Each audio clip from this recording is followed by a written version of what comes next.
సంక్రాంతి అంటేనే రైతుల పండుగ.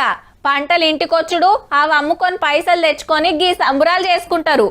అయితే ఇంత కాలం మారి పంటలు వెనక ముందవుతున్నాయి. అదేరే ముచ్చట అనుకోండి.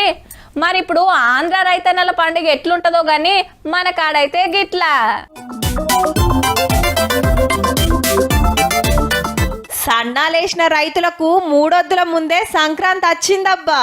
బోనస్ పడ్డది. మళ్ళా కింటాలకు 500 రూపాయలు. ఎన్ని కింటాలు వండిస్తే అన్నేసి 500. 500 కోట్ల రూపాయలు రైతుల అకౌంట్లు వేసినందుకు ఫుల్ ఖుషి అయితండ్రిగా. ఈ 203 క్వింటాల్ 20 కిలోలకు అదనంగా క్వింటాల్కు 500 చొప్పున బోనస్ 1,01,600 రూపాయలు మాకు వచ్చినాయి. 166 క్వింటాలు ధాన్యం పండించాను. గవర్నమెంట్ ఏటి చేయడం వల్ల 500 రూపాయలు బోనస్ చొప్పున 83,200 రూపాయలు బోనస్ ఈ పండుగ చేయడం వల్ల పండుగ హ్యాపీగా చేసుకోవడానికి. మద్దతు ధరకు ఈ బోనస్ కలిపితే 2,889 రూపాయలు వస్తున్నట్టు కింటాల్కు. ఈ లెక్కన సన్నాలేసినోళ్లకు ఇప్పటిదాకా 1,425 కోట్ల రూపాయలు బోనస్ల పేరు మీదనే వంచిరట ఈ సర్కార్ వచ్చినాక. మాకు 54 క్వింటాలకి 1,20,000 వచ్చినాయండి. దానికి అదనంగా 27,000 బోనస్ వచ్చిందండి. గవర్నమెంట్కి ధన్యవాదాలు.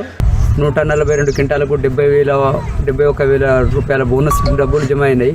అదనకు వడ్లు కొంటాన్రు. 2 రోజులలోనే అకౌంట్లో పైసలు వేస్తాన్రు. సన్నాలకు బోనస్ ఇచ్చుడు మంచిగుంది కదా. అట్లనే గా రైతు భరోసా కూడా జప్పు నెయ్యుండ్రి సార్లు ఆల్రెడీ నాట్లేస్తూనే ఉన్నారు.